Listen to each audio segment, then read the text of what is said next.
depuis 2 ans, je n'ai pas vu le président Sambi. Pourquoi vous n'y avez pas accès, je suppose, un peu comme la famille, vous ne pouvez pas entrer aux Comores, la justice ne vous laisse pas. Alors cette justice, on va y revenir, parce que ce que j'ai bien cerné, c'est aussi une justice du téléphone. Pour aller un peu vite, à moins que vous me contredisiez, vous ne pouvez pas avoir accès à votre client, le rencontrer. Non, je pense pas qu'en fait on puisse parler comme cela, dans la mesure où de toute façon, il y a mon confrère Mahamoud qui a accès justement aux visites et puis qui peut rendre visite au président Sambi. Moi, par contre, en tant que Français, j'ai demandé à être entendu justement par le juge d'instruction et que à chaque fois qu'il y a des convocations, le juge d'instruction ne me les adresse pas. Mais il n'empêche que j'ai essayé d'intervenir justement lorsqu'il y avait la conférence des bailleurs et de rencontrer à ce moment-là le président Azali pour pouvoir parler avec lui. J'ai postulé pour pouvoir justement intervenir à cette conférence des bailleurs. Je n'ai pas pu intervenir et on m'a refusé l'accès. Voilà. Sinon, avoir accès au président Azali en tant qu'avocat, je pense que c'est toujours possible, bien que les embûches sont quand même importantes. Pas en ce qui me concerne, mais en ce qui concerne par exemple Maître Mahamoud, dans la mesure à un moment donné, il y a eu une plainte dirigée contre lui par le parquet, par le procureur de la République, effectivement, sur Moroni, qui s'est adressé au bâtonnier de Moroni pour demander justement l'exclusion de Maître Mahamoud. Donc en fait, il y a quand même toute une série d'embûches pour exercer la défense du président Sambi. C'est un pays où on n'a pas envie quelque part de lui donner justice. Pour l'instant, depuis 2 ans, pas de procès réel. Il est en attente totale. C'est un homme qui est isolé. C'est assez. Enfin, je veux avoir votre analyse. Depuis 2 ans. C'est-à-dire qu'en fait, la justice, elle existe aux Comores dans la mesure où en fait, il y a des institutions, il y a un code pénal, il y a un code de procédure pénale, et la justice pourrait exister aux Comores. Elle n'existe pas. Pourquoi nous n'y avons pas accès? Parce que il est impossible de faire application justement de règles démocratiques et de règles judiciaires aux Comores, dans la mesure où en fait, ne serait-ce que la détention du président Sambi ne pouvait être renouvelée qu'une seule fois et d'une période de 4 mois, c'est-à-dire qu'il a été détenu pour une période de 4 mois. À partir de août 2018, il ne pouvait être renouvelé, si vous voulez, qu'une seule fois pour une période de 4 mois, et à partir du 20 avril 2019, il devait être libéré, puisque l'article 145 alinéa 2 du Code de procédure pénale comorien ne permet pas une détention au-delà. Donc il y a eu un simulacre de justice, et c'est en ce sens que la justice n'est pas appliquée aux Comores, parce que, et je me suis adressé même au président, vous parlez de dictature aux Comores, mais même je me suis adressé au président Macron ici, et je me suis adressé également au ministre des Affaires étrangères, Monsieur Le Drian, pour dénoncer justement ces pratiques. À aucun moment, justement, il y a eu une réponse. Même pas un accusé-réception pour leur dire, de toute façon, le droit n'est pas appliqué, intervenez. Or, il y a une façon, si vous voulez, d'évacuer, on ne répond pas. Alors qu'en fait, il s'agit de droits de l'homme, il ne s'agit pas d'ingérence particulière, mais on ne répond pas justement aux sollicitations, justement, concernant les droits de la défense. Alors, justement, on sait que l'international a beaucoup de mal sur certaines situations. Je travaille énormément sur l'Algérie, mais pas que. L'international a beaucoup de mal à se positionner, mais on va revenir dans quelques instants, notamment sur ces déclarations, ces décisions, ces ordonnances, notamment de l'ONU. Selon vous, pourquoi ce silence de Jean-Yves Le Drian, entre autres, mais je pense que c'était la même chose du temps de Sarkozy ou de Hollande, pour parler un peu sur la situation en général, même si, en ce qui concerne donc le président Sambi, il s'agit effectivement de Macron. Pourquoi ce silence? Alors, on n'en sait rien pour l'instant. On suppose qu'en fait Azali est protégé par toutes par la diplomatie française notamment, parce qu'en fait, à chaque fois qu'il y a un événement en France, ne serait-ce que par exemple pour l'enterrement de Jacques Chirac, on l'a vu être tapoté sur le dos par le président Macron. Donc on a l'impression qu'en fait cet homme bénéficie d'une protection de la part de la diplomatie française et qu'en fait il y a une chasse gardée. J'avais été entendu par le rédacteur en chef du Canard enchaîné qui avait rédigé l'article à ce moment-là et qui avait suspecté éventuellement des intérêts économiques parce que les Comores, c'est un des endroits les plus pauvres effectivement de l'Afrique, mais aujourd'hui on a trouvé des gisements, que ce soit des gisements de pétrole ou de gaz, je ne sais pas exactement, mais effectivement ça prouve l'intérêt du président Azali pour se maintenir au pouvoir coûte que coûte. Au-delà des possibilités, il n'a pas eu tout faux, le président Azali, puisqu'en fait, on l'a vu à une certaine époque, justement, alors qu'en fait, il était putschiste et qu'il a été, par la suite, il s'est maintenu. La dernière élection, l'avant-dernière élection plutôt, il a eu quand même le soutien du président Sambi pour être réélu. Donc il n'y a pas eu, si vous voulez, de difficultés à ce moment-là. Mais il n'empêche qu'aujourd'hui, alors qu'en fait il avait créé les accords de Fongboni qui permettaient d'avoir des tournantes et d'avoir des présidences tournantes entre les différentes îles. 2001, si je me trompe pas. Voilà. Et d'asseoir quand même les Comores sur une sorte de légitimité, justement, pour que justement cette démocratie puisse circuler entre les différentes îles de l'archipel. Il n'empêche qu'aujourd'hui, eh bien, il se maintient au pouvoir au-delà de ce qui était possible et il a complètement détruit les accords de Fongboni. Je pense qu'on aura on en parlait tout à l'heure, en off avant l'émission, on aura aussi le plaisir de reconsacrer un numéro vraiment peut-être sur la géopolitique, mais vous parlez aussi de ces mines pétrolières, cette richesse qui se découvre il y a quelque temps et qui a des enjeux, qui crée des enjeux, qui génère des enjeux notamment pour Azali, qu'il puisse rester au pouvoir. Peut-être quelques mots sur Azali. Donc déjà en 99, il y a un coup d'État, on en parlait tout à l'heure. Alors je sais que vous pouvez aussi nous apporter quelques éléments. Il était soutenu, élément de réponse, je vous donne la parole de suite, il était soutenu aussi par votre père, par le président Sambi. Par le Parti du Joie. Par le Parti du Joie. On en verra quelques images. Voilà, il était soutenu par le Parti du Joie en 2016 et grâce à cette alliance qui a été mise en place au second tour, il a été réélu président de la République en 2016, de 2016 à 2021.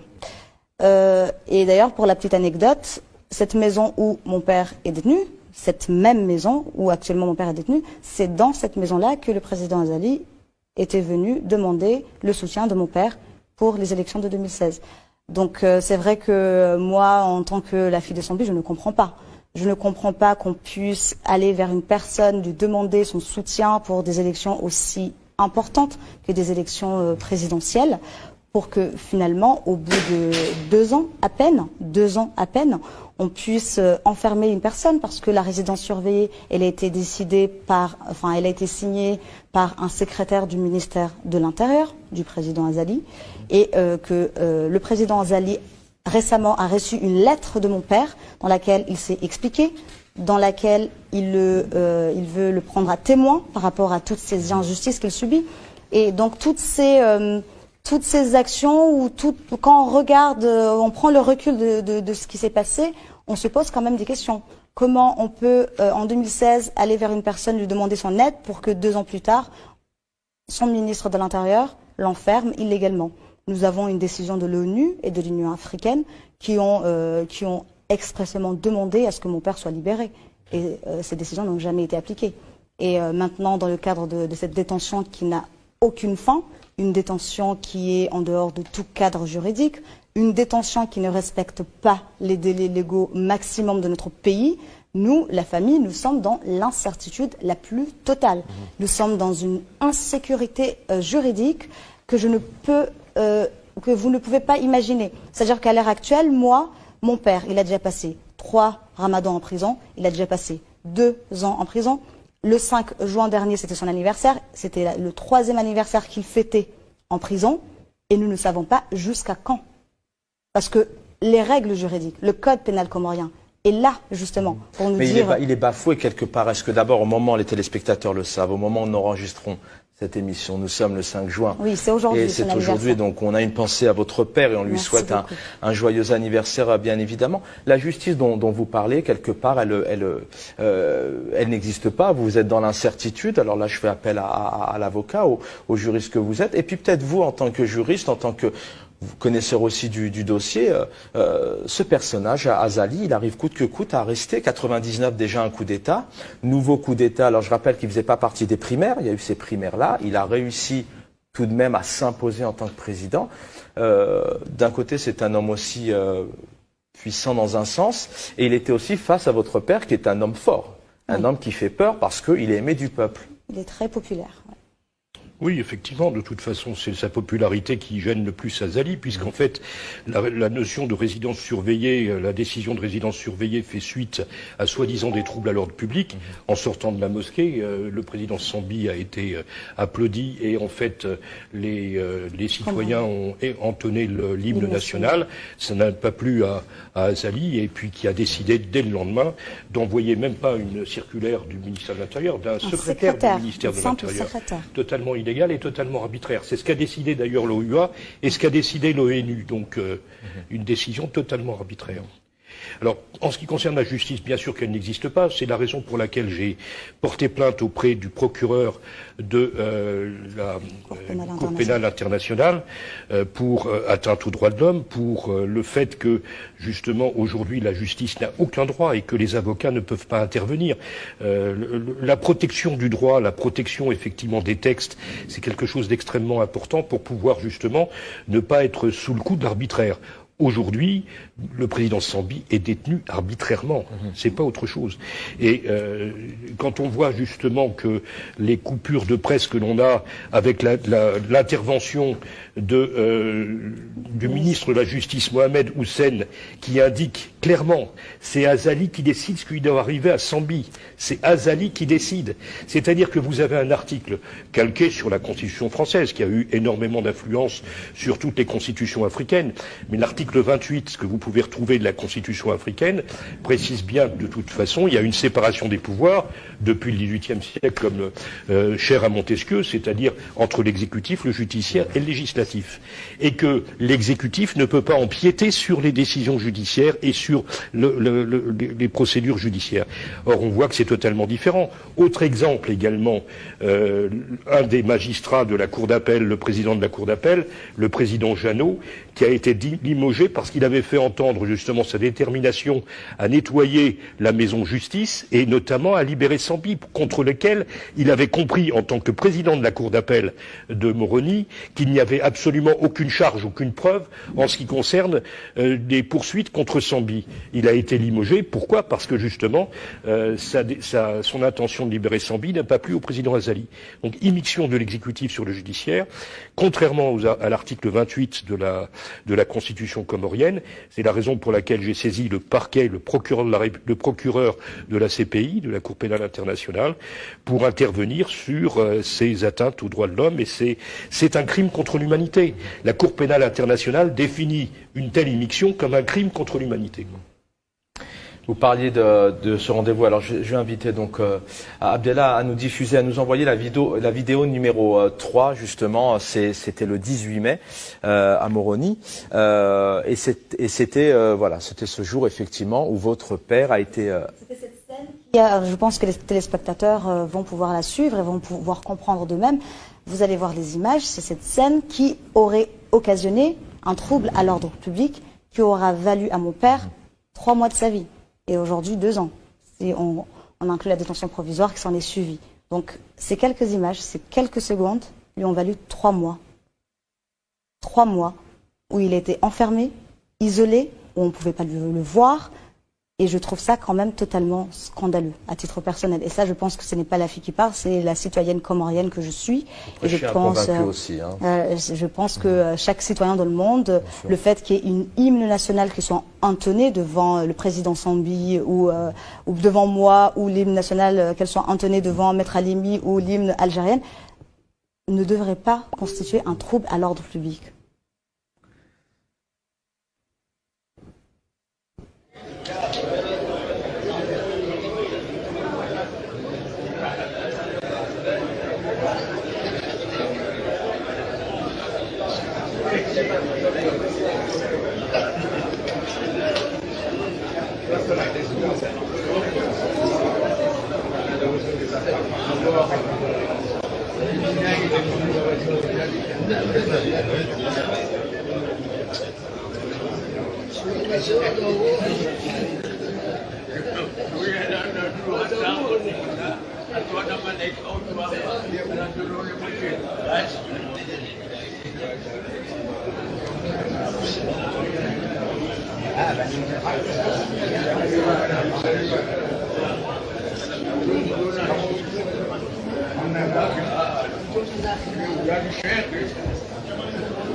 Voilà, donc je vous entends aussi, Tislam Sambi.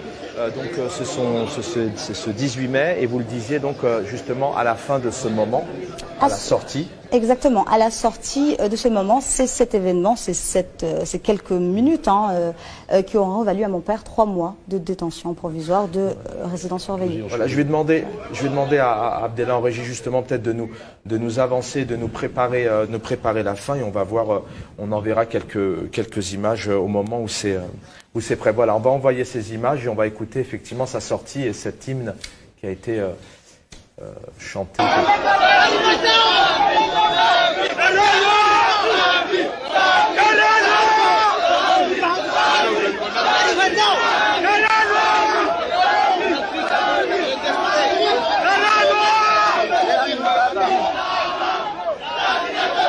Pour eux, c'est plutôt un moment festif. Lorsque mon père se déplace dans une mosquée, parce que mon père, avant d'être président de la République, je tiens à le préciser, mon père est un théologien qui a fait ses études à Médine, en passant par l'Iran et le Soudan. Et c'est en 1986 qu'il est revenu dans notre pays, aux Comores, et qu'il a commencé ses prêches religieux. Donc il était connu, avant même d'être président, comme un prédicateur religieux dans les différentes îles, même à Mayotte. Et mon père n'a jamais fait de la politique. Il avait des activités commerciales. Et on a même des entreprises de fabrication de matelas, une parfumerie Sambi, une usine de fabrication d'eau et de vente d'eau potable. Et mon père était un entrepreneur, un théologien, entrepreneur avec des activités commerciales. En 2006, il s'est présenté aux élections présidentielles de notre pays en candidat indépendant, un candidat du peuple, et il a gagné ces élections.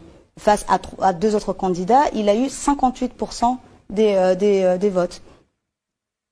Et après 2011, il a été président de 2006 à 2011. Après 2011, mon père n'a plus jamais occupé une fonction politique. Alors c'est intéressant ce que vous dites là, dans ce contexte politique international, c'est que à son élection, il n'appartient pas à un parti. Non. Il décide tout simplement, pour aller vite, de vouloir changer ce monde, de vouloir se présenter, et puis il n'appartient à aucun parti. On verra quelques images justement du parti Joua, qui veut dire soleil. Exactement. C'est ce que vous me disiez notamment hier en préparant un peu ce rendez-vous. C'est assez extraordinaire, et il a été élu, donc c'est réellement il est issu du peuple. Exactement. Il est issu du peuple, et jusqu'à aujourd'hui, il a été président.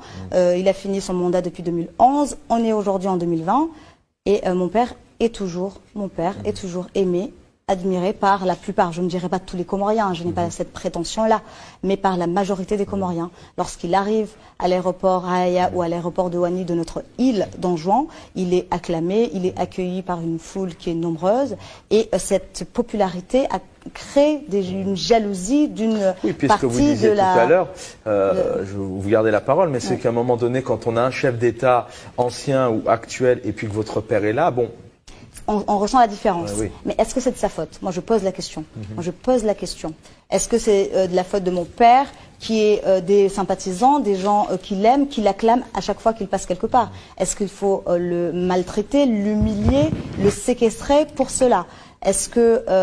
moi, à chaque fois, je dis quelque chose.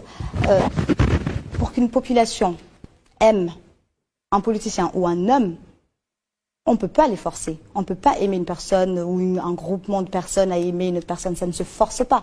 Donc, que ces politiciens-là ou que ces personnes-là qui ont une jalousie par rapport à la popularité de mon père fassent des choses pour les Comoriens, pour que les Comoriens les aiment aussi. Je ne pense pas que mon père a le monopole de l'amour du peuple comorien envers les politiciens comoriens avant, maintenant ou après ou à venir. Donc il suffirait de faire quelque chose de bien pour la population, que la population le reconnaisse et que la population en soit reconnaissante. Oui, surtout pour que les téléspectateurs comprennent un peu ce qui se passe aux Comores, c'est qu'il n'y avait pas un enjeu de réélection, sachant qu'on est d'accord qu'il n'y avait pas une possibilité d'être élu, donc il n'y avait pas d'intérêt personnel en ce qui concerne interne, notamment politiquement, concernant le président Sambi, qui est votre père. Les chefs d'accusation, maître, qu'est-ce qu'on reproche? Peut-être une autre partie de ce rendez-vous. Les chefs d'accusation, justement, c'est très bien que vous interveniez à ce sujet, parce que d'abord, j'ai ici justement le chef d'inculpation qui date du 20 août 2018. Alors déjà, je voudrais souligner que l'inculpation, pour des faits, c'est d'avoir à Moroni courant 2017. Je vous rappelle que le président Sambi a exercé son autorité aux Comores de 2006 à 2011. Donc déjà 2017, il n'était plus président. Donc c'est vraiment une gageure d'indiquer ceci, parce que les faits sont prescrits de toute façon, parce que sur la présidence elle-même qui s'arrête en 2011, on ne peut pas le poursuivre en 2018. C'est impossible. Et alors, il y a par un stratagème, si vous voulez, qui est vraiment scandaleux, inculpé d'avoir à Moroni courant 2017. Même le bâtonnier de Moroni, j'ai lu un article dans Al-Watwan à l'époque, qui précisait que de toute façon, les faits à l'encontre de Sambi étaient prescrits, étaient couverts par la prescription. Alors les faits sont ceux-ci: d'avoir orchestré, prescrit, monté un système mafieux de vente illégale de passeports comoriens à des étrangers, en contrepartie d'argent qui tombait entre les mains de personnes mafieuses ou autres, etc.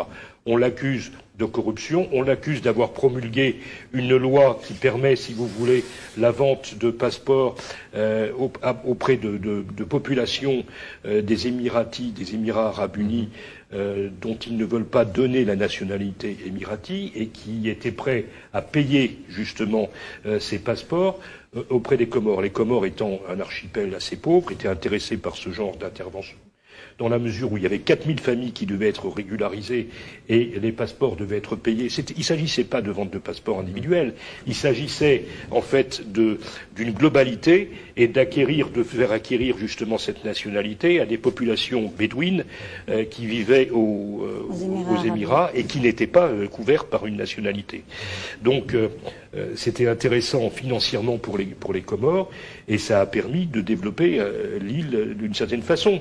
Moi, j'ai eu la chance, et tout à fait par hasard, dans d'autres activités justement, de pouvoir me rendre compte d'investissements qui avaient été payés par les Comores à l'époque, auprès de sociétés françaises, notamment Colas, pour la restructuration de routes sur toutes les îles. Voilà.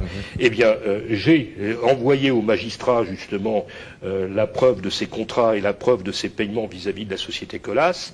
Et d'autre part, on voit véritablement que les faits qui sont reprochés au président Sambi sont des faits qui ne recouvrent rien, puisque tout l'argent qui a été payé par les Émiratis a été déposé auprès de la Banque centrale des Comores. Le président lui-même, que ce soit d'ailleurs le président Sambi, que ce soit le président Ekililou par la suite, que ce soit aujourd'hui le président Azali, n'ont pas de pouvoir pour gérer ces fonds. Absolument aucune possibilité de gérer justement ces fonds. Le président Sambi a eu cette couverture de fonds pendant une période de 2 ans de présidence. Monsieur le président Ekililou, 5 ans. Et aujourd'hui, monsieur le président Azali, pendant 4 ans. Et on a justement un travail qui n'est ni fait ni à faire de la part de l'actuel juge d'instruction, parce que on ne sait pas, ça s'arrête en 2015. Alors qu'en réalité, ces faits qu'on lui reproche, depuis 2011, il n'est plus président.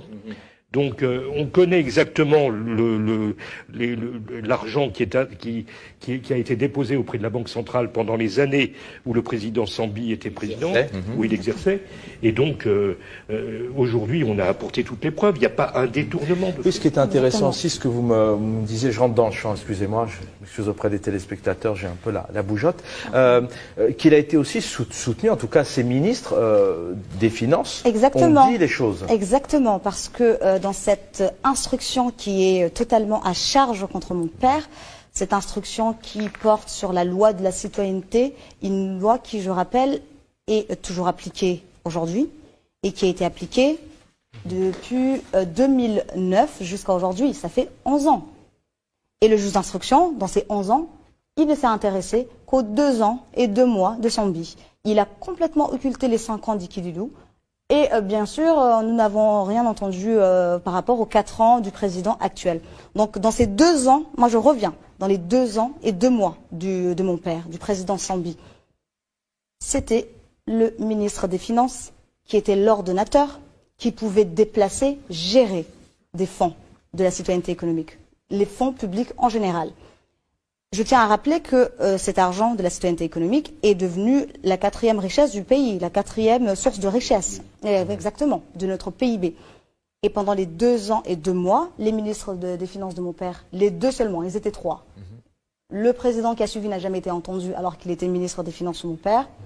Les 2 qui ont été entendus, Monsieur Mamadou et Monsieur Dessart, ils ont explicitement expliqué aux juges d'instruction que c'était eux qui géraient l'argent public et que Sambi, et ça vous pouvez le retrouver dans la lettre que mon père a adressée au président Azali, que Sambi n'interférait jamais dans la gestion de ces fonds publics. Donc moi, aujourd'hui, je ne comprends pas que même les personnes qui géraient cet argent disent que Sambi ne nous a jamais ordonné de faire quelque chose d'illégal et que mon père soit quand même entendu et soit toujours humilié parce qu'il en va de son honneur.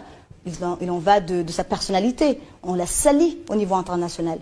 Moi, lorsque je tape le nom de mon père sur Internet, je vois des articles de plusieurs médias qui disent soupçonner, machin. Oui, mais alors, venons et regardons ce qu'il y a exactement contre mon père. Et il n'y a rien. Dossier vide. Le dossier est vide.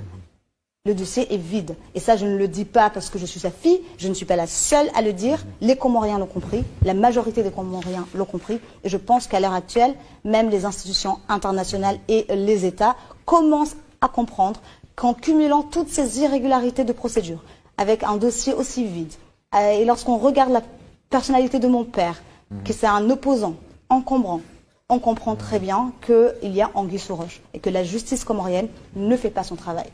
Un homme opposant, on va revenir bien évidemment avec vous, maître, dans quelques instants. D'abord, on va parler de ces décisions, ces ordonnances. Il y a l'ONU, il y a aussi le rapport, vous l'évoquez à l'instant de Doul Kamal. Il y a aussi cette ordonnance judiciaire pour cette liberté provisoire. Et puis, nous parler un peu de ce dossier ou ces chefs d'accusation. Pour être clair, c'est un peu du vent. Vous le disiez, un opposant qui fait peur. Lorsqu'il était élu, il n'appartenait à aucun parti. En 2013, vous allez voir que c'est 1600 adhésions en une semaine. Oui. En une semaine, ce qui est assez extraordinaire. C'est devenu le plus grand parti du pays. Alors que c'est un pays, on va dire, un peu récent quand même, puisque les de 2013 par rapport aux autres pays dans le monde, ou dans les autres partis, dans le monde où les partis politiques ont 10 ans, 20 ans, 30 ans d'existence. Donc, Au stade du Missiri, précisément, c'était en novembre de 2013, c'était l'inauguration du parti Joua, qui veut dire soleil. Je vous laisse regarder. Take care of the one you love. Take care of the one you need. Take care of the one who needs you most. Take care of the one you love.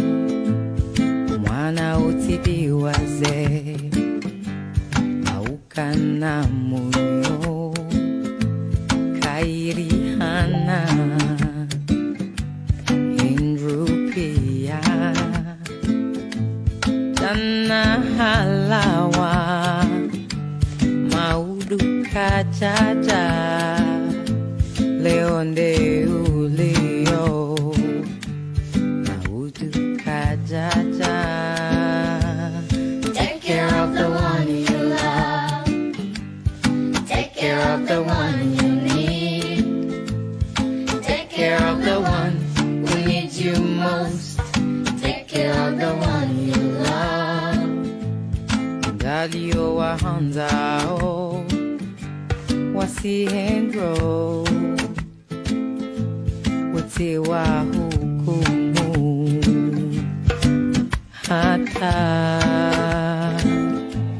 liwazaze tabu waona eshelea zenjema zahao wakubali leo tilinde maudu.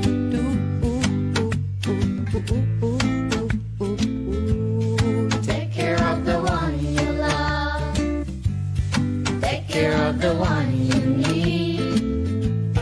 Take care of the one who needs you most. The one far from home, the one that fills your soul. Take care of the one that holds your hand when it's cold.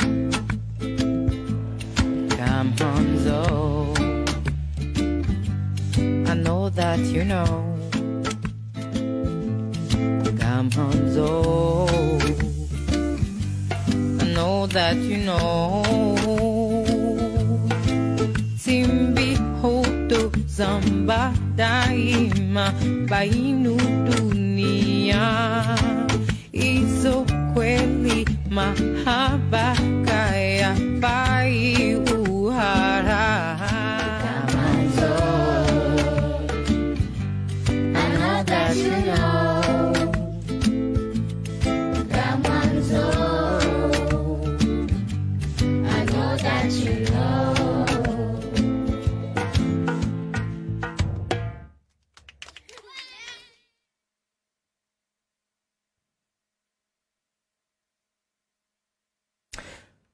De très belles images émouvantes. Il nous reste une trentaine de minutes d'émission, donc on va avoir le temps. Mais comme ça, à chaud, c'est un homme aimé. On est en 2013, donc c'est récent, 2013. Quel chef d'État aujourd'hui, dans le monde, puisse avoir autant de monde derrière lui, tel, je sais pas, tel un Michael Jackson ou un Johnny Hallyday. Enfin, comment, objectivement, c'est peut-être difficile, mais comment vous pourriez parler de cet homme et puis de ce père? Comment il a réussi à être aimé? C'est son intégrité, son honnêteté? Il est proche des gens? Exactement. Mon père, c'est quelqu'un de très humain, qui a des vraies valeurs. C'est un prédicateur religieux, donc c'est un croyant. Et je pense que de là où il est, c'est ça qui le fait tenir. C'est sa croyance, ses prières. Et je pense que les Comoriens ne sont pas dupes. Lorsqu'on est bon, ils le reconnaissent. Et lorsqu'on n'est pas bon, ils le reconnaissent aussi. Et pour ce qui est de mon père, je pense que la majorité des Comoriens savent que c'est quelqu'un de bon. C'est quelqu'un d'humain, c'est quelqu'un qui a des valeurs. Et jusqu'à aujourd'hui, je pense que même dans 10 ans, dans 20 ans, il sera toujours autant aimé parce que pendant les 5 ans où il a été là, les Comoriens lui sont reconnaissants. Et même après, ils lui montrent leur amour. Votre père voulait absolument rentrer. Il disait toujours, je n'ai pas peur de la justice, mais j'ai peur de l'injustice. Lorsque les premières menaces ont commencé à fuser, oui, tu vas être enfermé, oui, tu vas être emprisonné à vie. Mais en même temps, on lui disait la justice comorienne veut entendre sur cette affaire de la citoyenneté économique. Mon père a dit, je n'ai rien à me reprocher et moi, je n'ai pas peur de la justice, mais j'ai peur de l'injustice. Et aujourd'hui, 2 ans plus tard, on se rend compte que c'est de l'injustice totale. Donc je pense qu'aujourd'hui, lui, il a peur de cette injustice, mais il n'a jamais eu peur de la justice comorienne. S'il avait eu peur de la justice comorienne, s'il avait quelque chose à se reprocher, je pense qu'il ne serait pas allé aux Comores. Il aurait trouvé un moyen pour rester à l'extérieur pendant des années, mais c'est qui n'est pas son cas. Maître, vous pouvez bien évidemment réagir sur votre client, même si vous êtes là aussi pour... c'est votre métier, mais je pense que vous ne défendez pas mais je l'ai rencontré, c'est un homme vertueux, un homme de foi, donc ça, de toute façon, c'est indéniable. Et c'est ce qui doit gêner effectivement le président Azali aujourd'hui, parce que de toute façon, son aura gêne la présidence actuelle. Maître, d'abord un mot sur ce dossier vide. Un peu, vous êtes sur le dossier maintenant depuis plusieurs mois. Et puis ces décisions, alors, je vais vous laisser bien évidemment prendre la parole, le rapport de Doul Kamal. Il y a aussi cette décision de l'ONU qui qualifie de détention arbitraire. Et ce n'est pas appliqué, ce n'est pas pris en compte notamment par Azali et son régime et son pouvoir. Alors il y a des interventions effectivement qui sont faites et pas des moindres, puisque 2 institutions internationales, que ce soit l'ONU ou que ce soit l'OUA, ont constaté qu'en fait la détention était arbitraire et qu'en fait il devait être libéré immédiatement. Azali n'en a pas tenu compte. Et puis on voit bien que de toute façon ces décisions ont constaté que la circulaire qui a prononcé la résidence surveillée n'était motivée que par l'aspect d'opposant politique du président Sambi à l'encontre du président Azali. Donc c'est uniquement ceci qui a motivé effectivement sa résidence surveillée et sa détention par la suite. Parce que, vu les intentions qu'avait le président Azali et qu'il n'avait pas caché de modifier la Constitution, de supprimer la Cour constitutionnelle qui était la Cour suprême et de ne plus avoir de contre-pouvoir. Et bien dans ces conditions, c'est évident que le président Sambi avait fait valoir ses arguments et son opposition, et c'est ce qui a été le plus déterminant justement dans la mésentente et surtout le fait que Azali a voulu se débarrasser de lui. Il a voulu se débarrasser d'un opposant. C'est clairement exprimé dans les décisions de l'OUA et dans les décisions de l'ONU. Et donc personne n'en tient compte. Et moi, là où je suis vraiment scandalisé, c'est que toutes les interventions qu'on a pu faire auprès de, par exemple, des pays européens, de certains gouvernements, de certains dirigeants, on n'est pas écouté. C'est-à-dire qu'en réalité, avec ces colorations et ces décisions internationales de l'ONU et de l'OUA, eh bien, personne n'en tient compte et personne n'ose réagir vis-à-vis du président Azali. Vous n'êtes pas écouté, le président Sambi n'est pas écouté, en tout cas sa situation, l'international en tout cas, certaines ONG, l'ONU, etc., organismes interviennent, mais ça bouge pas du côté de Sambi, mais il y a aussi la France qui ne répond pas. C'est quoi? C'est aussi une pression économique. Alors on sait qu'on a parlé évidemment de ce gisement qui a été découvert, il y a une pression aussi des Émirats. C'est ça aussi, c'est une mainmise pour continuer à diriger le pays par rapport à ces enjeux économiques, notamment géopolitiques? À la diplomatie, on a l'impression que rien ne bouge et que dans ces conditions, eh bien, le monde est plus parfait ainsi, et qu'il ne faut pas faire de vagues. Mais en réalité, moi, je suis pas un militant qui vient défendre effectivement les intérêts du président Sambi. Je suis un avocat, et donc j'agis avec les armes que l'on me donne et les arguments juridiques que l'on peut avoir, que je vais trouver dans la Constitution comorienne ou que je vais trouver dans le Code de procédure pénale. Or, c'est impossible de les appliquer. Et quand on voit, par exemple, qu'il y a cette ordonnance du 2 janvier 2020 qui autorise Ahmed Abdallah Sambi à partir à l'étranger pour des soins médicaux suite aux prescriptions de son médecin traitant Saïd Ali Abdou, c'est signé le 2 janvier par le juge d'instruction et qu'on n'a pas justement la possibilité de la faire appliquer depuis le 2 janvier 2020. Donc on voit véritablement que l'immixtion du gouvernement, pas simplement d'Azali, mais de tout le gouvernement, puisque quand on voit que les ministres qui viennent se ranger derrière le chapeau du président Azali en disant c'est lui seul qui décide, etc. Et puis les Comores sont un État souverain, il n'y a pas que le juge qui décide, c'est aussi le gouvernement qui doit décider. C'est en ce sens que j'ai dirigé mes flèches vis-à-vis du gouvernement comorien, dans la mesure où en fait il est responsable, complice des décisions d'Azali. Il n'y a pas qu'Azali de toute façon qui prend ces décisions. Le gouvernement le couvre complètement et ils doivent en payer. Ils seront comptables justement tous de ce qui arrive aujourd'hui et de cette atteinte aux droits de l'homme.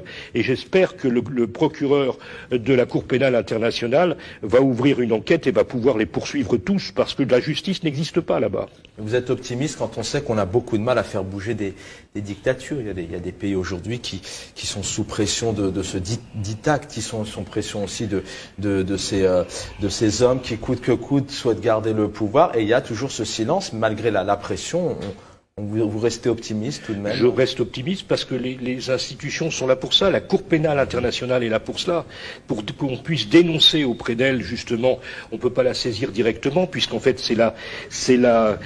on peut saisir que le procureur qui doit enquêter et dans ces conditions qui doit poursuivre, qui doit saisir la Cour pénale justement pour pouvoir introduire une action à l'encontre du gouvernement comorien et à l'encontre du président Azali. Donc je reste optimiste. Les institutions sont là pour cela et d'autre part, on a tout à fait la possibilité justement de pouvoir être écouté parce que la justice n'existe pas dans ce pays. Oui, pareil, moi je me pose la question, je me demande comment cette ordonnance judiciaire, je le précise bien, c'est pas une ordonnance, c'est une ordonnance judiciaire, signée, datée, on a le cachet du juge d'instruction et qui autorise mon père à avoir accès à des soins médicaux par une évacuation médicale. Comment cette ordonnance a-t-elle pu rester lettre morte? Alors qu'on nous dise c'est la justice, moi je veux bien, mais pourquoi cette ordonnance n'a pas été appliquée? Moi c'est la question que je me pose. Alors que le juge vienne nous dire, qu'il prenne les micros ou qu'il s'explique.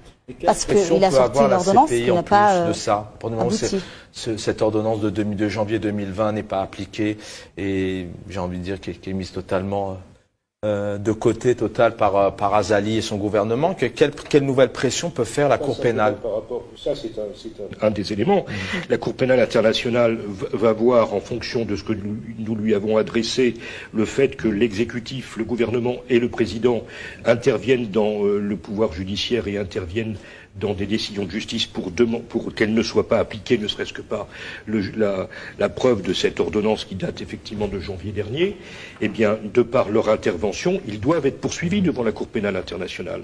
Parce que, en fait, on voit bien que c'est pas la justice qui va décider. On voit bien que lorsque le président de la Cour d'appel de Moroni a été limogé parce qu'il avait l'intention, au vu de ce dossier qui est vide et au vu de l'absence de charge à l'encontre du président Azali, on voit bien l'intervention et l'émission de l'exécutif à l'encontre du pouvoir judiciaire. C'est pas la justice qui décide. La justice dans n'importe quel pays démocratique doit être indépendante. Ça existe depuis Montesquieu, c'est depuis effectivement le siècle des Lumières. La justice est indépendante de tout pouvoir politique. C'est écrit dans la Constitution des Comores avec l'article 28. Donc c'est en ce sens que c'est une atteinte aux droits de l'homme et c'est en ce sens que c'est un crime contre l'humanité. Parce que on ne peut pas être détenu pour ses idées politiques, on ne peut pas être détenu pour son opposition et ça c'est un crime contre l'humanité. Vous faites penser beaucoup à l'Algérie. Je sais que vous êtes étudiante en droit. Je suis élève avocate. Voilà, élève avocate. Vous y êtes. Vous avez envie aussi d'aider, de continuer à suivre ce chemin, d'aider les autres. Je sais que vous m'aviez dit, bon, c'est pas spécialement ma spécialité, mais vous maîtrisez quand même assez bien le dossier, notamment une petite partie de la géopolitique. Est-ce que vous pouvez aussi nous rappeler un peu les éléments, dans quel contexte a été élu, enfin placé donc Azali en tant que président, il ne faisait pas partie de ses primaires.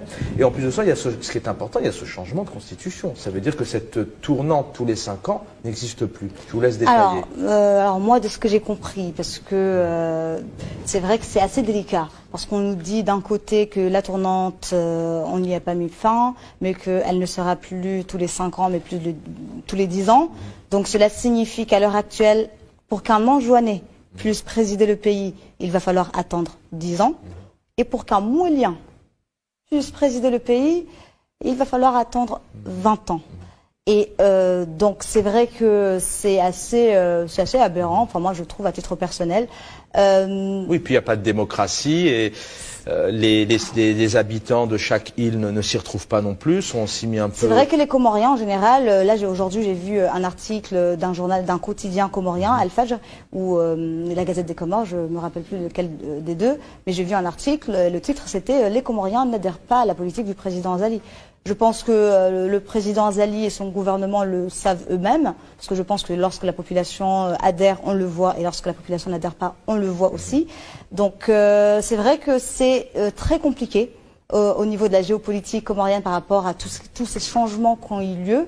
Moi, je sais juste que mon père était opposé au changement de la constitution comorienne et à ce qu'on touche à cette présidente tournante. Et là, encore pire, si j'ose dire, l'autonomie des îles. Parce que dans l'ancienne constitution, les îles, les gouverneurs des îles avaient quand même une autonomie, avaient quand même des compétences, que le terre réservé.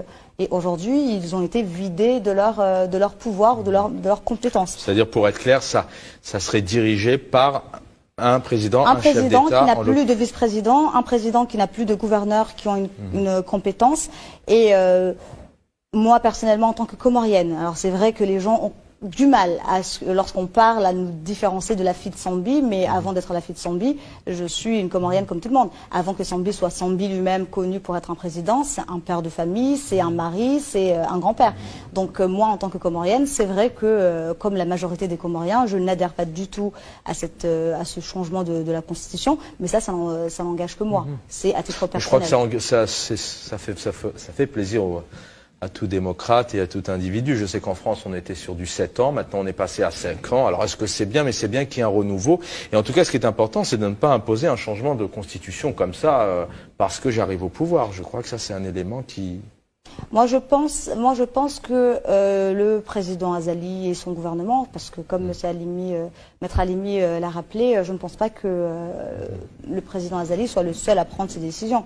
Moi, par exemple, revenons à l'affaire de mon père, ce n'est pas lui qui signe, ce n'est pas lui qui l'a mis en résidence surveillée, ce n'est pas sa signature. C'est un juge, c'est un secrétaire du ministère de l'Intérieur. Donc je pense qu'à un moment donné, il faut que ces personnes à qui notre Constitution donne des pouvoirs, il faut que cette personne-là exercent leur pouvoir. Et si ils sont dans l'incapacité totale d'exercer leur pouvoir, qu'ils nous le disent, qu'ils dénoncent et qu'ils disent que, voilà, je suis juge d'instruction par exemple, j'ai sorti une ordonnance qui libère une personne suspectée dans une affaire et dont j'ai la charge de l'instruction. Mon ordonnance n'a pas été appliquée, il n'est plus dans mon ressort, mais qu'ils le disent. Parce que derrière, qu'est-ce qui se passe? L'exécutif se cache derrière cette justice, comme Maître Halimi l'a rappelé, qui n'existe pas. Mais moi, j'ai quand même espoir.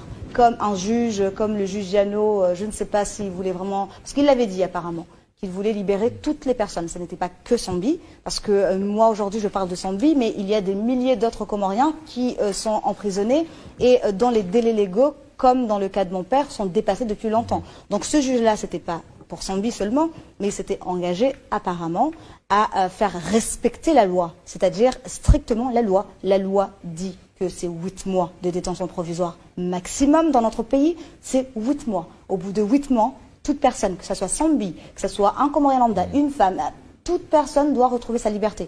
Donc c'est pour ça, et je pense que le juge Giano était aussi au courant du fait que ce dossier était vide et qu'il y a quand même beaucoup d'irrégularités qui se sont cumulées ces 2 dernières années. C'est pour ça qu'il voulait libérer toutes ces personnes-là et parmi elles, Sambi.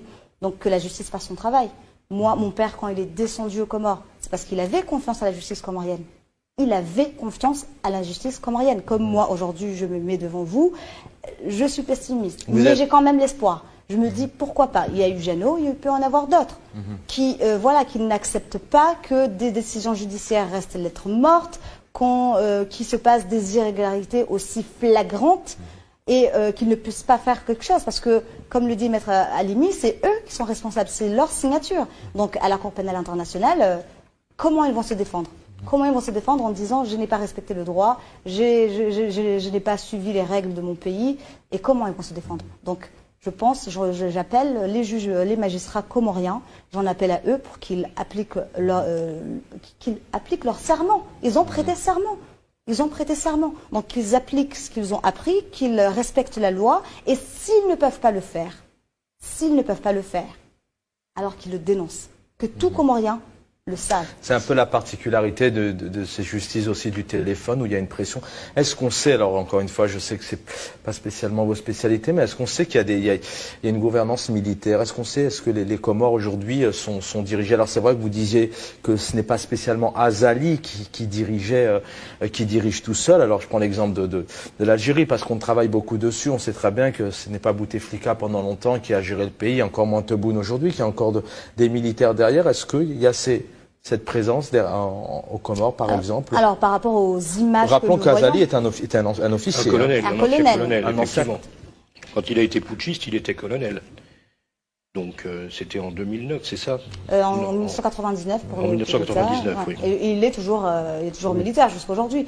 Moi, lorsque je regarde mon île, alors ça, c'est un constat que je fais. Ce n'est pas pour parler pour ne Oui, rien on dire. parle à la Comorienne. On a quand même, exactement. Moi, lorsque je regarde les îles, mon île, l'île d'Anjouan, à chaque fois que je vois des images, de camions militaires, on entend des histoires, on voit des images, on voit des photos qui circulent, que voilà, il y a quand même un État assez militarisé, mais je pense que c'est un peu partout, hein, dans tout l'archipel, hein, parce que j'ai vu aussi des images à la Grande Comore, j'ai vu aussi des images à Mouéli, où l'armée, avec le couvre-feu, où l'armée est quand même assez sur le terrain. Mais là, c'est pour le couvre-feu, c'est pour le coronavirus.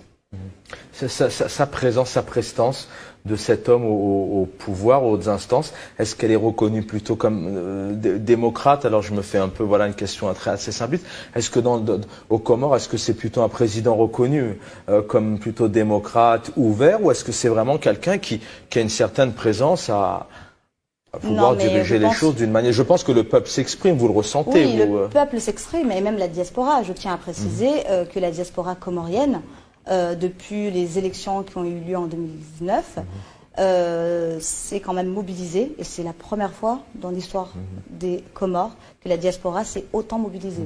Alors c'était du Sénégal en passant par la Réunion, par la France bien sûr, et ils se sont mobilisés non-stop depuis 2019, et c'est la pandémie qui les a bloqués. Et même malgré ça... Sachant qu'il y a plus de Comoriens dans la diaspora qu'aux Comores eux-mêmes. Ça par contre, je n'ai pas les chiffres, mais ce que je peux vous assurer, c'est qu'il ne fait pas l'unanimité. Et ça, ce n'est pas la fille de Sambi qui le dit, c'est tous les Comoriens qui le disent et qui le voient. Et voilà, on a une diaspora, et il y a même un mouvement qui s'appelle Daoula Yahaki, c'est-à-dire pour un état de droit. Et ces gens-là, c'est des Comoriens de tous bords, de tout âge, des femmes, des hommes qui dénoncent ce qui se passe dans notre pays et qui le dénoncent assez fortement et depuis une année, et ça n'a pas fini, ça continue encore parce que une partie de la population ne reconnaît même plus le président Zali comme étant un président qui aurait été il manque de légitimité aussi. Voilà, et ça je pense que les Comoriens le constatent où qu'ils soient dans le monde. Nos frères et sœurs comoriens, comoriennes qu'on a eu le plaisir de croiser place de la République. Exactement. Régulièrement, d'ailleurs, une grande partie des dimanches aux côtés des Algériens. Exactement. Tout à fait. Exactement. Mettre la suite, là je fais vraiment encore appel au jury sur un dossier comme celui-là, assez conséquent, avec un homme qui est aujourd'hui malheureusement encore une fois enfermé. Comment vous envisagez un peu la suite? Alors, cette semaine, j'ai adressé au juge d'instruction une demande de mise en liberté et une demande de non-lieu, puisqu'en fait, j'ai tiré la conclusion que dans le dossier, il n'y avait rien et que dans ces conditions, il devait lui aussi en tirer les conséquences et ne pas renvoyer Monsieur Sambi devant un tribunal correctionnel dans la mesure où le dossier était vide et prononcer un non-lieu et en tirer les conséquences et le remettre en liberté. Donc j'ai pas encore la réponse, il faut effectivement que le juge d'instruction Ali Haman nous réponde sur ce point et puis j'attends effectivement la réponse du procureur de la CPI pour avoir des suites par rapport à ceci. Mais il est clair que de toute façon tous les ministres qui interviennent aujourd'hui pour défendre Azali et dire que les Comores sont un État souverain et que c'est Azali et le gouvernement qui doit décider et ne pas laisser, si vous voulez, cette responsabilité au juge d'instruction, eh bien déterminent encore une fois le malaise et leur faute. Vous parliez de ce dossier vide avec un manque d'éléments et vous y êtes maintenant depuis plusieurs mois, donc je pense que vous êtes le mieux placé pour le savoir. Le fait qu'il n'y ait pas de jugement sur ce président, sur M. Sambi, c'est parce que le dossier est vide en fait? C'est que le pouvoir comorien n'a pas de quoi arriver c'est évident que palais. Depuis 13 mois, il n'a pas été convoqué. Depuis 13 mois, il n'a pas été entendu. Depuis 13 mois, il n'y a pas eu d'acte d'instruction. Et puis, ainsi que Madame Tislam Sambi l'exprimait en vous disant que de toute façon, lorsqu'il y a eu la dernière confrontation avec Ali Swahili et Bakar Dossar, ces ministres des Finances successifs, ils ont précisé que de toute façon, le président Sambi n'était pas homme à s'ingérer dans les affaires de l'État, dans les affaires financières de l'État, qu'il n'avait pas la gestion des fonds et qui n'avaient pas accès à la BCE, étant en tant qu'ordonnateur des finances de l'État, c'est eux-mêmes qui avaient la main sur ces finances et sur la gestion effectivement de la BCC. Mais à aucun moment le président Sambi justement n'avait accès à ceci. Alors il y a eu effectivement aussi ce rapport qui est un leurre, ce rapport d'Ould Kamal qui est assez critiqué justement par le président Sambi lui-même. Mais on voit que sur ce rapport, sur 5 personnes de la commission d'Ould Kamal, il y a eu 3 députés qui ont dénoncé en disant nous ne sommes pas les signataires de ceci. C'est un rapport qui date de 8 décembre 2017. Mais en fait, Ould Kamal se serait déplacé dans les Émirats le 12 alors qu'en réalité, on a ce rapport qui a été rendu 3 jours plus tard ou 2 jours plus tôt. Donc on voit bien que de toute façon, il y a des incohérences dans ce rapport d'Ould Kamal qui fait que de toute façon, il n'est pas crédible. Exactement. Et puis, il y a eu des approximations. Les sommes qui sont relevées, on parle de 105 millions de dollars, on parle de 135 millions de dollars. Aujourd'hui, on parle de 200 millions de dollars. Donc on ne voit pas comment le président Sambi, vous savez, ce sont des sommes qu'on ne peut pas cacher. Donc aujourd'hui, si le président Sambi avait ne serait-ce que le moindre chèque, ou ne serait-ce que des espèces qui représenteraient plusieurs tonnes, de milliards de francs comoriens, etc., qui auraient été cachés par rapport à cela, on aurait retrouvé. À aucun moment on a retrouvé la trace d'un chèque, la trace d'un compte, la trace d'une ouverture de compte à l'étranger ou d'une banque ou quoi que ce soit. Donc c'est ça une charge. quand on parle de corruption, quand on parle de détournement de fonds, etc., qu'on vienne le prouver, qu'on vienne m'apporter la preuve. Il n'y a pas un centime dont on a apporté une preuve de corruption. Exactement. Moi, sur le rapport de Kamal, j'aimerais préciser que ce rapport que la majorité des Comoriens ne reconnaissent pas, c'est un rapport qui est appelé un rapport parlementaire. Sauf que le rapport n'a jamais été présenté au Parlement comorien, qui avait quand même mis en place une commission d'enquête. Le rapport a fuité sur les réseaux sociaux. Et c'est ce rapport-là qui n'est pas reconnu par les membres, la majorité des membres de cette commission. Et c'est sur la base de ce rapport-là que mon père a été inculpé. Aujourd'hui, moi, je demande au juge d'instruction de nous dire exactement ce qu'il a contre mon père. Parce que lorsqu'on regarde, nous avons les preuves de son innocence. Mon père est innocent. Mon père est innocent. Et qu'on vienne nous dire non, mais non, il y a quand même des preuves, il y a quand même quelque chose. En dehors du rapport qui a été écrit par Doul Kamal, signé par Doul Kamal, avec beaucoup d'incohérences, avec des vérités absolues qui sont citées sans jamais être prouvées, aucune preuve, ni même aucun début de preuve.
Aujourd'hui, Ils n'ont pas abrogé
le temps. Maître Jean-Gilles Halimi, donc avocat, et puis donc vous défendez donc votre client, donc le président Ahmed Abdallah Sambi. Merci les garçons en régie d'avoir réalisé techniquement cette émission. Suivez-nous sur les réseaux sociaux, bien évidemment, la page Facebook, la page YouTube d'Awaras TV.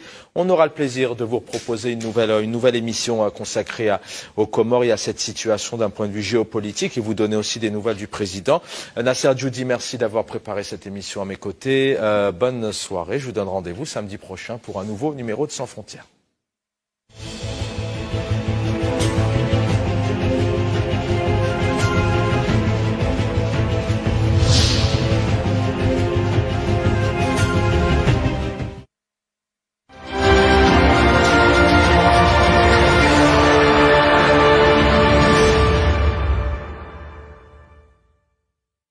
Président surveillé, l'annulation de la circulaire du président surveillé qui est sur place. Nous avons déposé à l'époque une demande de mise en liberté puis d'annulation de la circulaire de résidence surveillée. Nous n'avons pas obtenu gain de cause et depuis 2 ans, je n'ai pas vu le président Sambi. Pourquoi vous n'y avez pas accès, je suppose, un peu comme la famille, vous ne pouvez pas entrer aux Comores. La justice ne vous laisse pas. Alors cette justice, on va y revenir, parce que ce que j'ai bien cerné, c'est aussi une justice du téléphone. Pour aller un peu vite, à moins que vous me contredisiez, vous ne pouvez pas avoir accès à votre client, le rencontrer. Non, je pense pas qu'en fait on puisse parler comme cela, dans la mesure où de toute façon, il y a mon confrère Mahamoud qui a accès justement aux visites et puis qui peut rendre visite au président Sambi. Moi, par contre, en tant que Français, j'ai demandé à être entendu justement par le juge d'instruction et que à chaque fois qu'il y a des convocations, le juge d'instruction ne me les adresse pas. Mais il n'empêche que j'ai essayé d'intervenir justement lorsqu'il y avait la conférence des bailleurs et de rencontrer à ce moment-là le président Azali pour pouvoir parler avec lui. J'ai postulé pour pouvoir justement intervenir à cette conférence des bailleurs. Je n'ai pas pu intervenir et on m'a refusé l'accès. Voilà. Sinon, avoir accès au président Azali en tant qu'avocat, je pense que c'est toujours possible, bien que les embûches sont quand même importantes. Pas en ce qui me concerne, mais en ce qui concerne par exemple Maître Mahamoud, dans la mesure à un moment donné, il y a eu une plainte dirigée contre lui par le parquet, par le procureur de la République, effectivement, sur Moroni, qui s'est adressé au bâtonnier de Moroni pour demander justement l'exclusion de Maître Mahamoud. Donc en fait, il y a quand même toute une série d'embûches pour exercer la défense du président Sambi. C'est un pays où on n'a pas envie quelque part de lui donner justice. Pour l'instant, depuis 2 ans, pas de procès réel. Il est en attente totale. C'est un homme qui est isolé. C'est assez. Enfin, je veux avoir votre analyse. Depuis 2 ans. C'est-à-dire qu'en fait, la justice, elle existe aux Comores dans la mesure où en fait il y a des institutions, il y a un code pénal, il y a un code de procédure pénale, et la justice pourrait exister aux Comores. Elle n'existe pas. Pourquoi nous n'y avons pas accès? Parce que il est impossible de faire application justement de règles démocratiques et de règles judiciaires aux Comores, dans la mesure où en fait, ne serait-ce que la détention du président Sambi ne pouvait être renouvelée qu'une seule fois et d'une période de 4 mois, c'est-à-dire qu'il a été détenu pour une période de 4 mois.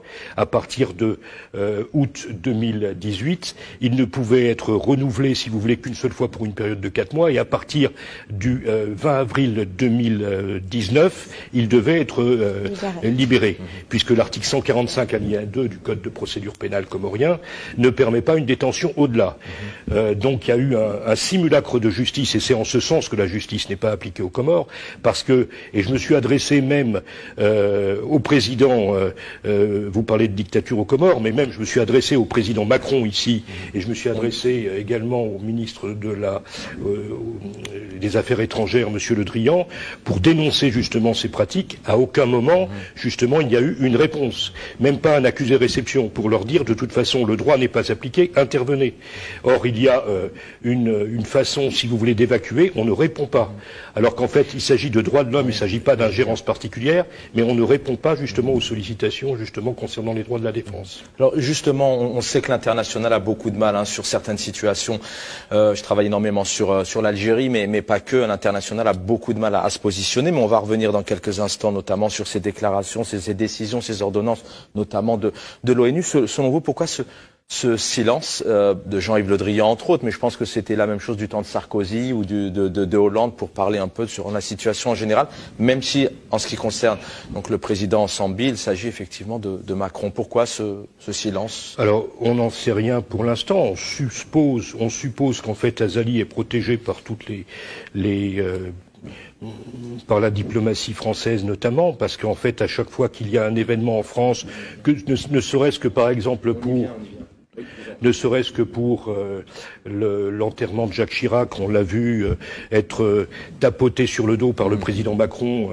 Donc on a l'impression qu'en fait cet homme bénéficie d'une protection de la part de la diplomatie française et qu'en fait il y a une chasse gardée. J'avais été entendu par le rédacteur en chef du Canard enchaîné qui avait rédigé un article à ce moment-là et qui avait suspecté éventuellement des intérêts économiques parce que les Comores, c'est un des endroits les plus pauvres effectivement de l'Afrique, mais aujourd'hui on a trouvé des gisements, que ce soit des gisements de pétrole ou de gaz, je ne sais pas exactement, mais effectivement ça prouve l'intérêt du président Azali pour se maintenir au pouvoir coûte que coûte. Au-delà des possibilités, il n'a pas eu tout faux, le président Azali, puisqu'en fait, on l'a vu à une certaine époque, justement, alors qu'en fait, il était putschiste et qu'il a été, par la suite, il s'est maintenu. La dernière élection, l'avant-dernière élection plutôt, il a eu quand même le soutien du président Sambi pour être réélu. Donc il n'y a pas eu, si vous voulez, de difficultés à ce moment-là. Mais il n'empêche qu'aujourd'hui, alors qu'en fait il avait créé les accords de Fongboni qui permettaient d'avoir des tournantes et d'avoir des présidences tournantes entre les différentes îles. 2001, si je me trompe pas. Voilà. Et d'asseoir quand même les Comores sur une sorte de légitimité, justement, pour que justement cette démocratie puisse circuler entre les différentes îles de l'archipel. Il n'empêche qu'aujourd'hui, eh bien, il se maintient au pouvoir au-delà de ce qui était possible et il a complètement détruit les accords de Fongboni. Je pense qu'on aura on en parlait tout à l'heure, en off avant l'émission, on aura aussi le plaisir de reconsacrer un numéro vraiment peut-être sur la géopolitique, mais vous parlez aussi de ces mines pétrolières, cette richesse qui se découvre il y a quelque temps et qui a des enjeux, qui crée des enjeux, qui génère des enjeux notamment pour Azali qu'il puisse rester au pouvoir. Peut-être quelques mots sur Azali. Donc déjà en 99, il y a un coup d'État, on en parlait tout à l'heure. Alors je sais que vous pouvez aussi nous apporter quelques éléments. Il était soutenu, élément de réponse, je vous donne la parole de suite, il était soutenu aussi par votre père, par le président Sambi. Par le parti de Joie. Par le parti de Joie. On en verra quelques images. Voilà, il était soutenu par le parti de Joie en 2016 et grâce à cette alliance qui a été mise en place au second tour, il a été réélu président de la République en 2016, de 2016 à 2021. Et d'ailleurs, pour la petite anecdote, cette maison où mon père est détenu, cette même maison où actuellement mon père est détenu, c'est dans cette maison-là que le président Azali était venu demander le soutien de mon père pour les élections de 2016. Donc c'est vrai que moi, en tant que la fille de Sambi, je ne comprends pas. Je ne comprends pas qu'on puisse aller vers une personne, lui demander son soutien pour des élections aussi importantes que des élections présidentielles, pour que finalement, au bout de 2 ans à peine, on puisse enfermer une personne, parce que la résidence surveillée, elle a été elle a été signée par un secrétaire du ministère de l'Intérieur, du président Azali, et que le président Azali récemment a reçu une lettre de mon père dans laquelle il s'est expliqué, dans laquelle il veut le prendre à témoin par rapport à toutes ces injustices qu'il subit. Et donc toutes ces actions, quand on regarde, on prend le recul de ce qui s'est passé, on se pose quand même des questions. Comment on peut, en 2016, aller vers une personne, lui demander son aide pour que 2 ans plus tard, son ministre de l'Intérieur l'enferme illégalement? Nous avons une décision de l'ONU et de l'Union africaine qui ont expressément demandé à ce que mon père soit libéré. Et ces décisions n'ont jamais été appliquées. Et maintenant, dans le cadre de cette détention qui n'a aucune fin, une détention qui est en dehors de tout cadre juridique, une détention qui ne respecte pas les délais légaux maximum de notre pays, nous, la famille, nous sommes dans l'incertitude la plus totale. Nous sommes dans une insécurité juridique que que vous ne pouvez pas imaginer. C'est-à-dire qu'à l'heure actuelle, moi, mon père, il a déjà passé 3 ramadans en prison, il a déjà passé 2 ans en prison. Le 5 juin dernier, c'était son anniversaire, c'était le 3e anniversaire qu'il fêtait en prison, et nous ne savons pas jusqu'à quand. Parce que les règles juridiques, le code pénal comorien est là, justement, pour nous dire... Il est bafoué quelque part. Est-ce que d'abord, au moment, les téléspectateurs le savent, au moment où nous enregistrons cette émission, nous sommes le 5 juin. Oui, c'est aujourd'hui. Et c'est aujourd'hui, donc on a une pensée à votre père et on lui Merci souhaite un joyeux anniversaire, bien évidemment. La justice dont vous parlez, quelque part, elle n'existe pas. Vous êtes dans l'incertitude. Alors là, je fais appel à l'avocat, au juriste que vous êtes. Et puis peut-être vous, en tant que juriste, en tant que vous connaisseur aussi du dossier, ce personnage, Azali, il arrive coûte que coûte à rester. 99 déjà un coup d'État, nouveau coup d'État. Alors je rappelle qu'il faisait pas partie des primaires, il y a eu ces primaires-là. Il a réussi tout de même à s'imposer en tant que président. D'un côté, c'est un homme aussi puissant dans un sens, et il était aussi face à votre père, qui est un homme fort, un homme qui fait peur parce qu'il est aimé du peuple. Il est très populaire. Ouais. Oui, effectivement, de toute façon, c'est sa popularité qui gêne le plus Azali, puisqu'en fait, la notion de résidence surveillée, la décision de résidence surveillée fait suite à soi-disant des troubles à l'ordre public. En sortant de la mosquée, le président Sambi a été applaudi et en fait, les citoyens ont entonné l'hymne national. Ça n'a pas plu à Azali, et puis qui a décidé dès le lendemain d'envoyer même pas une circulaire du ministère de l'Intérieur, d'un secrétaire du ministère de l'Intérieur, totalement illégal et totalement arbitraire. C'est ce qu'a décidé d'ailleurs l'OUA et ce qu'a décidé l'ONU. Donc une décision totalement arbitraire. Alors, en ce qui concerne la justice, bien sûr qu'elle n'existe pas. C'est la raison pour laquelle j'ai porté plainte auprès du procureur de la Cour pénale internationale pour atteinte aux droits de l'homme, pour le fait que, justement, aujourd'hui, la justice n'a aucun droit et que les avocats ne peuvent pas intervenir. La protection du droit, la protection, effectivement, des textes, c'est quelque chose d'extrêmement important pour pouvoir, justement, ne pas être sous le coup de l'arbitraire. Aujourd'hui, le président Sambi est détenu arbitrairement. C'est pas autre chose. Et quand on voit justement que les coupures de presse que l'on a avec l'intervention du ministre de la Justice, Mohamed Hussein, qui indique clairement, c'est Azali qui décide ce qui doit arriver à Sambi. C'est Azali qui décide. C'est-à-dire que vous avez un article calqué sur la Constitution française, qui a eu énormément d'influence sur toutes les constitutions africaines, mais l'article 28, ce que vous pouvez retrouver de la Constitution africaine, précise bien que de toute façon, il y a une séparation des pouvoirs.